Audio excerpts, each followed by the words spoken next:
Bonjour et bienvenue dans cette vidéo. Vous souhaitez peut-être aller au paradis un jour? Vous espérez aller dans le ciel, rejoindre Dieu, là où sont la lumière, l'amour, la paix, la joie, la félicité éternelle? Eh bien, sachez qu'il y a des choses qu'il est, comment dire, enseigné par Dieu, notre Créateur, de ne pas pratiquer afin d'hériter ce paradis. Il y a une liste de choses qui empêchent les gens d'aller au paradis. Et je vais vous montrer ce qu'en dit la Bible, parce que beaucoup de gens ne connaissent pas ces choses, mais c'est vrai que si aujourd'hui vous avez un peu de temps pour découvrir le cœur, la pensée de votre Créateur, eh bien, vous allez savoir. Alors, je profite de cette vidéo pour vous dire que la Bible n'est pas un livre comme les autres, puisque la Bible vous révèle les pensées non pas d'un homme, mais la Bible vous révèle les pensées du Créateur, celui qui vous a créé. Alors je lisais ce matin, je crois que c'était dans le livre des Proverbes, je lisais dans le livre des Proverbes que... Alors, est-ce que je vais le trouver? Alors, c'est peut-être pas là. Je lisais encore ce matin que dans les Proverbes ou dans les psaumes, que Dieu disait vraiment que sa parole, la parole de Dieu, c'est les pensées de Dieu. Et je trouve ça très très beau parce que si vous voulez connaître Dieu, quelles sont ses pensées, quels sont ses sentiments, quel est son cœur, eh bien vous avez tout simplement besoin de lire la parole de Dieu et ces choses vous sont révélées et vous le connaîtrez et il se révélera à vous tout simplement. C'est ça qui est formidable. Alors je vais vous montrer, je vais tâcher de retrouver ce verset qui m'a beaucoup touché ce matin. Voilà, ici, vous voyez, il est écrit, non pas combien me sont précieuses tes paroles, mais ici il est expliqué combien me sont précieuses tes pensées. Vous voyez? Donc, toute la parole de Dieu, tous ses commandements, tout ce qui est écrit pour l'homme, pour le bonheur de l'homme, ce sont les pensées, autrement dit le cœur de Dieu. Alors, ça c'était vraiment quelque chose que j'avais à cœur de vous partager en introduction, c'est le cœur de Dieu. Et quand Dieu ouvre son cœur, c'est pour que les hommes soient sauvés. Ce n'est pas pour les juger, ce n'est pas pour les condamner. Parce que Jésus a pris notre condamnation, lui, qui était sans péché, il a donné sa vie pour que les hommes soient sauvés non pas sur la base de leurs actes, de leur honneur, de leurs actions, mais sur la foi en Jésus-Christ, afin qu'ils soient lavés, purifiés pour entrer dans le paradis de Dieu. Toutefois, Dieu nous rappelle ces choses. Ne savez-vous pas que les injustes n'hériteront pas le royaume de Dieu? Ne vous y trompez pas, ni fornicateurs, ni idolâtres, ni adultères, ni efféminés, ni ceux qui abusent d'eux-mêmes avec des hommes, ni voleurs, ni avares, ni ivrognes, ni outrageux, ni ravisseurs n'hériteront du royaume de Dieu. Alors on va voir que nous sommes délivrés de tout cela, nous sommes pardonnés de tout cela, nous sommes changés, transformés de toutes ces choses-là par la foi en Jésus-Christ. Et voici la démonstration. Et quelques-uns de vous vous étiez tels, mais vous avez été lavés, mais vous avez été sanctifiés, mais vous avez été justifiés. Vous voyez? Mais vous avez été justifiés au nom du Seigneur Jésus-Christ et par l'Esprit de notre Dieu. Moi, le premier, vous voyez, il est parlé de fornication. Les fornicateurs n'hériteront pas le royaume de Dieu. Moi, avant de rencontrer Jésus, je vivais toujours hors mariage. J'avais des relations hors mariage, que ce soit sous forme de, comment on appelle, concubinage ou des choses comme ça, mais je n'étais jamais marié. Et quand j'ai connu Dieu, ou quand j'ai reconnu Dieu dans mon cœur, quand je l'ai accepté à l'époque, j'étais en concubinage, j'étais en relation de couple. J'avais, comment dire, j'avais eu de nombreuses relations aussi avant, les années qui ont précédé. Mais dès que j'ai accepté Dieu comme mon Dieu et Jésus-Christ comme mon sauveur, en fait, j'ai compris à la lecture de la parole de Dieu que je ne pouvais plus pratiquer des relations sexuelles sans être marié. Alors, ben, ce que j'ai fait tout simplement, ça a été difficile parce que à l'époque, c'était en 2009, j'étais quand même bien amoureux de la personne avec qui j'étais. Pour moi, il était impossible de me séparer d'elle avec mes propres forces. Alors, ce que j'ai fait pour ne plus pécher devant Dieu, du moins par la fornication, par des actes sexuels hors mariage, j'ai prié Dieu de m'aider. Il faut savoir que j'aurais pu très bien me dire je vais me marier avec cette personne, mais il se trouve que cette personne a résisté à l'amour de Dieu et n'a pas accepté Dieu comme son sauveur. Donc, pour moi, je n'aurais pas pu me marier avec elle, sauf si elle avait, comme moi, consenti à aimer Dieu avec son cœur. À ce moment-là, nous aurions pu nous engager. Mais comme elle ne l'a pas fait, elle a reculé devant l'appel de Dieu, devant l'amour de Dieu, elle a reculé. Donc moi, ce que j'ai fait, j'ai demandé à Dieu de m'aider pour que je puisse faire ce qu'il faut, c'est-à-dire me séparer, malgré mon amour pour cette personne, malgré vraiment, j'avais beaucoup d'affection pour elle. Et Dieu m'a exaucé et il m'a aidé surnaturellement à me séparer par les sentiments, par les émotions, par la chair. Il m'a aidé à faire tout le nécessaire, à ouvrir, je dirais, le chemin pour que nous puissions faire cette séparation, et une séparation qui s'est faite dans la paix. Et pourquoi? Parce que j'avais ce but devant Dieu de ne plus être dans la fornication, c'est-à-dire être en relation de couple, avoir des relations sexuelles, faire l'amour, tout ça, alors que je n'étais pas marié. Et c'est vrai que ça m'a il m'a fallu connaître la parole de Dieu, donc les pensées de Dieu, mais dès que j'ai eu la pensée de Dieu, j'ai arrêté ça. Et c'est venu par la force de Dieu, parce que de nous-mêmes, nous n'avons souvent pas la force de faire des choses.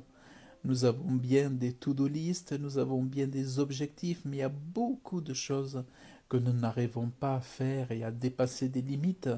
Mais quand nous recevons l'Esprit de Dieu, nous arrivons, avec le concours de Dieu, à faire des choses que nous n'aurions pas pu autrement. Vous voyez, par l'Esprit de Dieu, c'est par l'Esprit de Dieu que nous arrivons à faire certaines choses. Et puis nous le prions dans la prière pour avoir du secours pour faire ces choses. Mais si vous, aujourd'hui, vous voulez aller au paradis de même, sachez bien que si vous restez dans la fornication, si vous restez dans l'idolâtrie, dans les adultères, dans l'homosexualité, dans le vol, dans l'avarice, dans l'ivrognerie, dans les colères, les outrages, dans les ravissements, bien vous ne verrez jamais le paradis de Dieu. Mais je dirais même, si vous pensez aller au paradis de Dieu parce que vous pensez être suffisamment bon, eh bien vous ne pourrez pas y aller, parce que c'est uniquement en acceptant Jésus-Christ que vous pouvez entrer dans le paradis de Dieu, parce qu'une fois que vous l'avez accepté, c'est lui qui vous donnera la force nécessaire, tout, toutes les armes nécessaires pour garder votre salut et entrer dans ce paradis, dans le royaume de Dieu. Mais si vous êtes aujourd'hui trouvé, quel que soit votre âge, comme ayant des relations sexuelles ou des relations amoureuses hors mariage, sachez que devant le Créateur du ciel et de la terre, vous êtes dans le péché, et c'est le péché de fornication.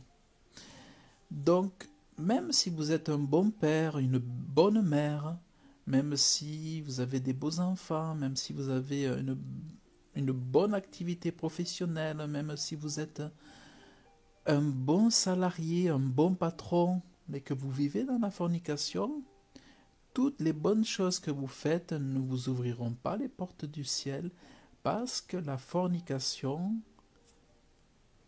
est un péché.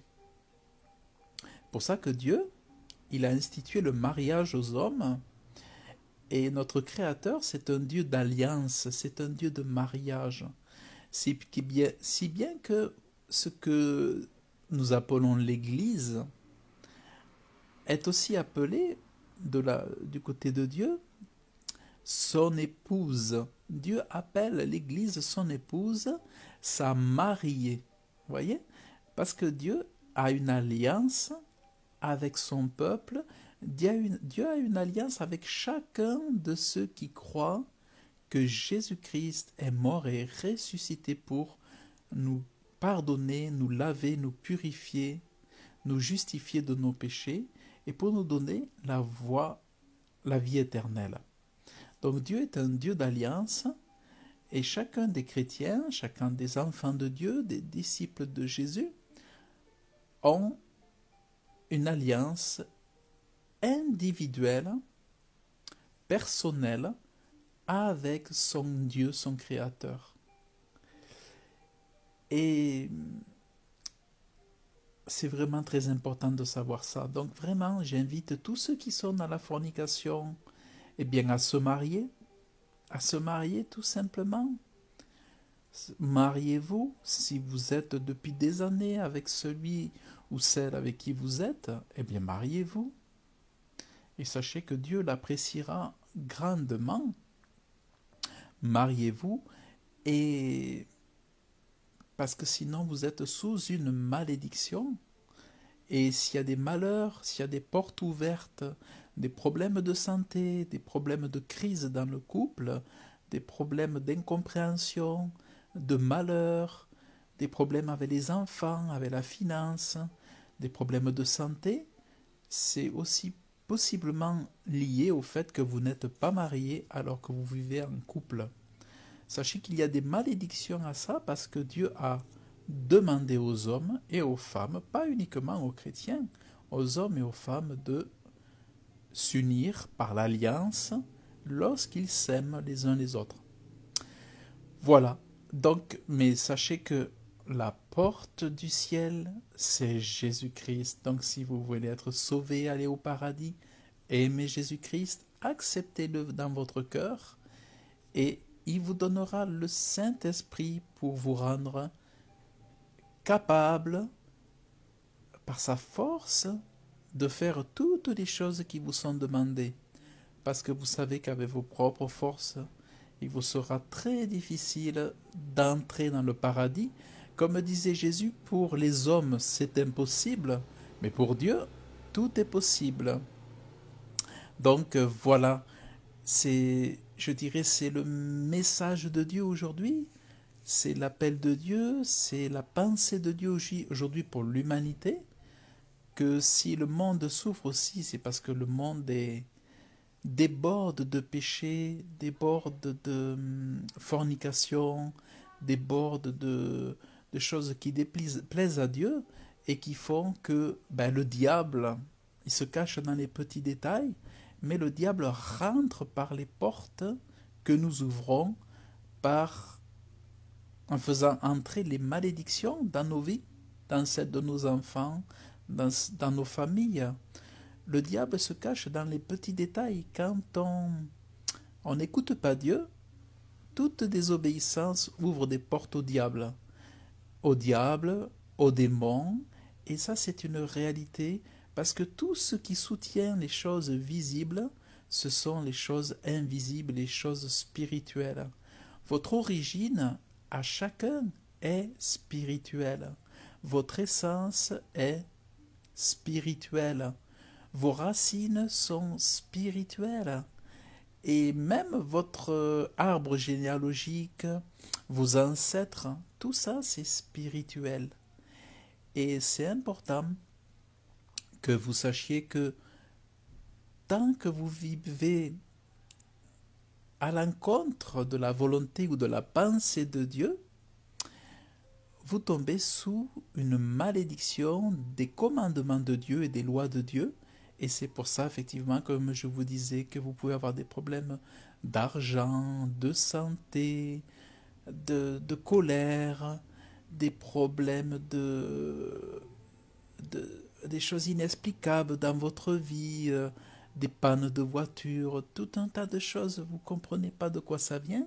Et souvent, ça peut venir tout simplement parce que une porte ou des portes sont laissées ouvertes au diable, au démon, pour agir négativement dans votre vie et pour venir mettre du poison, du venin dans les situations qui vous touchent, que ce soit professionnel, très intime ou tous les petits détails.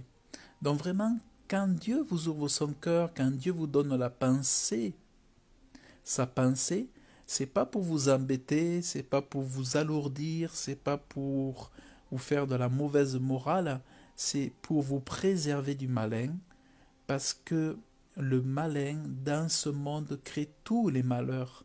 Et les malheurs ne viennent pas de Dieu, puisque la preuve, il est venu donner son Fils, qui est mort à la croix, lui qui n'avait commis aucun péché. Même Ponce Pilate a dit, mais je ne trouve rien en Jésus-Christ pour l'accuser, pour le condamner. À 3 reprises, Ponce Pilate a dit, je n'ai rien trouvé en lui. Mais Jésus-Christ est mort pour que vous puissiez être délivrés des chaînes du diable par l'acceptation de Jésus-Christ comme votre sauveur. Et sachez que moi, c'est ce que j'ai fait. Et quand j'ai accepté Jésus, eh bien, j'ai renoncé à la fornication. Et moi, j'étais jamais tout seul. Enfin, c'était rare. Je me mettais toujours, enfin, en couple, vous voyez. Et puis, bon, voilà, les hommes, ça a des libidos, ça a des besoins sexuels, ça a tout ça. Mais voilà, Dieu m'a aidé. Et aujourd'hui, voilà, je ne peux pas concevoir d'avoir des relations sexuelles avant le mariage. Ça, je peux pas. Je peux pas. Euh, voilà, je dis pas qu'il peut pas ne pas avoir pour aucun des chrétiens aucun accident. Ça peut arriver. Mais en règle générale, un véritable chrétien est incapable d'avoir des relations, des véritables relations sexuelles, l'amour proprement dit, faire l'amour, il ne pourra pas. Ou alors il ne prendra aucun plaisir parce qu'il sait que euh, enfin, ça déplaît à Dieu, alors que nous voulons plaire à Dieu parce qu'il nous a sauvés, il nous a tant aimés. Donc vraiment, c'est ce que je voulais vous partager dans ce message. Non pas pour vous alourdir, non pas pour vous attrister, non pas pour vous ajouter du mépris pour Dieu, pour le Créateur, mais pour vous faire comprendre que c'est par amour que Dieu nous parle, c'est par amour que Dieu nous révèle sa pensée, et que si nous comprenons bien que c'est papa qui t'aime, c'est papa qui t'aime, Dieu c'est papa qui t'aime. Et quand ton papa t'aime, ton papa te donne des bons conseils. Et quand papa t'aime, ben bien tu écoutes, tu ouvres ton cœur et tu dis, oui papa, t'as raison, parce que tu ne serais pas un bon papa si tu te taisais, si tu ne pouvais pas communiquer avec moi, tu ne serais pas un bon papa. Mais parce que ce papa-là nous enseigne, nous discipline, eh bien, nous pouvons attester que c'est un papa d'amour, un Dieu d'amour. C'est pour ça que nous l'appelons, ou je l'appelle, notre Père céleste, notre Dieu créateur du ciel et de la terre. Voilà donc, bien écoutez, je vous remercie d'avoir écouté cette vidéo. Et je vous souhaite donc une excellente journée. Que Dieu vous bénisse abondamment. Si vous l'avez appréciée, partagez-la peut-être à vos amis. Toujours est-il, vous pourrez la retrouver sur ma chaîne spirituelle Réussir ma vie spirituelle lorsqu'elle sera débloquée. J'ai été censuré. Encore, je crois que c'est ma 22e vidéo qui a été censurée ou 23e sur YouTube. Et vous pouvez me retrouver sur la chaîne Serge le Prédicateur. Que Dieu vous bénisse donc abondamment dans le nom de Jésus-Christ. Amen. Merci Esther, merci Elodie pour votre écoute. Que Dieu vous bénisse abondamment. À très bientôt.